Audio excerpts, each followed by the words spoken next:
transformateur. Donc pour ça, j'ai utilisé un circuit avec 2 wattmètres, comme c'est celui-ci.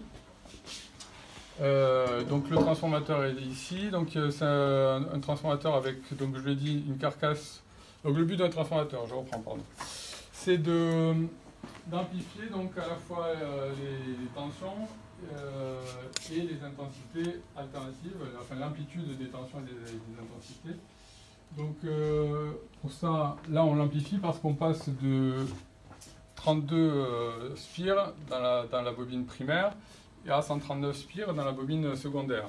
Et ce qui entoure les 2 bobines, c'est donc une carcasse ferromagnétique qui va permettre de maintenir les lignes de champ magnétique au sein dans cette carcasse. Donc l'avantage du wattmètre, c'est qu'il mesure à la fois les puissances, on peut mesurer aussi les intensités et les tensions, puisqu'en fait c'est un voltmètre, un ampèremètre, et il y a un multiplieur qui va nous permettre de calculer la puissance. Il l'affiche directement. Donc j'ai un wattmètre qui est sur le primaire, relié au primaire, et un wattmètre qui est relié au secondaire. Le secondaire qui est lui-même relié à une résistance, un rhéostat plus exactement, dont on peut faire varier la résistance pour pouvoir faire varier l'intensité au niveau du secondaire. Alors je prends quelques points et après je vous montre ça. Donc, premier exemple, donc si je mets... Alors attendez, je vérifie juste l'intensité.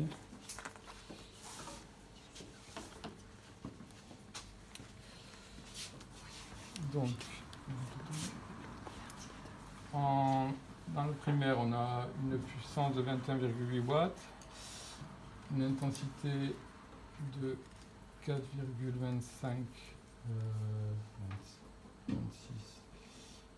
ampères, et la tension normalement elle est censée être plus ou moins fixe, elle est à 125 volts, ce qui n'est pas toujours le cas.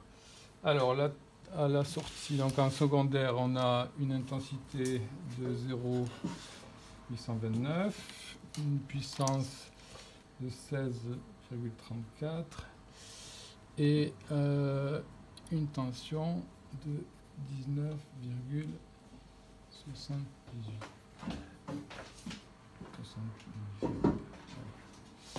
volts. Il me reste combien de temps, parce que je ne sais pas du tout. Un quart d'heure. Un quart d'heure 13 minutes. 13 minutes. Bon, alors je prends le deuxième point. Je vais varier la résistance. Donc vous voyez que la tension varie un petit peu. L'intensité, mais on est autour de 5 volts, ce qui est la tension qu'on a voulu fournir au départ dans le primaire. Donc on a une intensité de 6,39 ampères, la puissance 31,0 watts. En secondaire, on a 16,40, 41. La puissance 22,11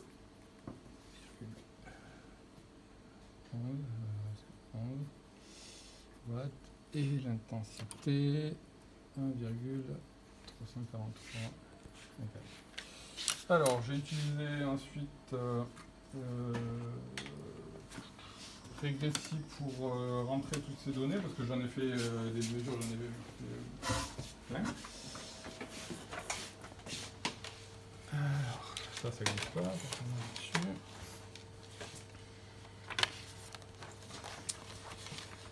Donc voilà toutes les valeurs que j'ai prises, je vais en rajouter dans les deux que je viens de prendre. Donc on a la puissance de 21,8, 4,26, 19,77, 16,34, 0,89, 31, 6,39, 16,41, 2,11, 1,0 140. Oui, c'est ça. Alors, de ces données, on peut tracer plusieurs choses. Déjà, c'est le rapport dans le rendement. Si on trace la puissance donc dans le secondaire sur la puissance d'un primaire multiplié par 100, on obtient le rendement. Donc c'est la première chose qu'on peut tracer.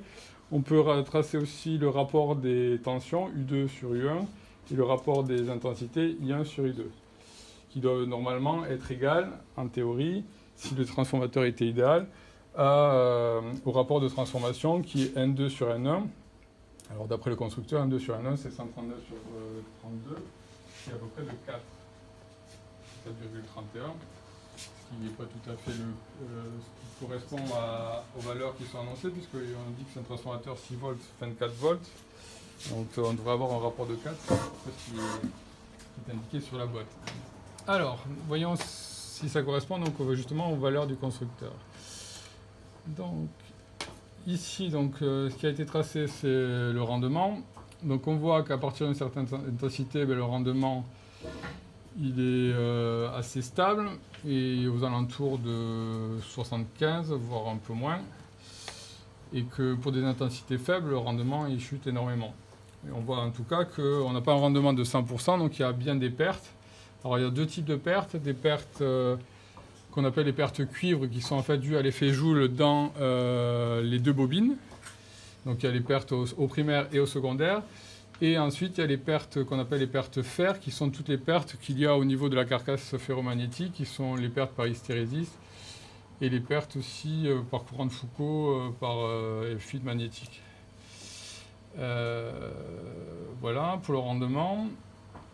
Pour ce qui est des rapports U sur I et rapports U2 sur U1, donc c'est à peu près constant ici. Par contre, les rapports des intensités varient énormément et le transformateur fonctionne idéalement dans cette zone-là où normalement les valeurs devraient être à peu près égales et correspondre à peu près justement au rapport de transformation M d'à peu près de 4.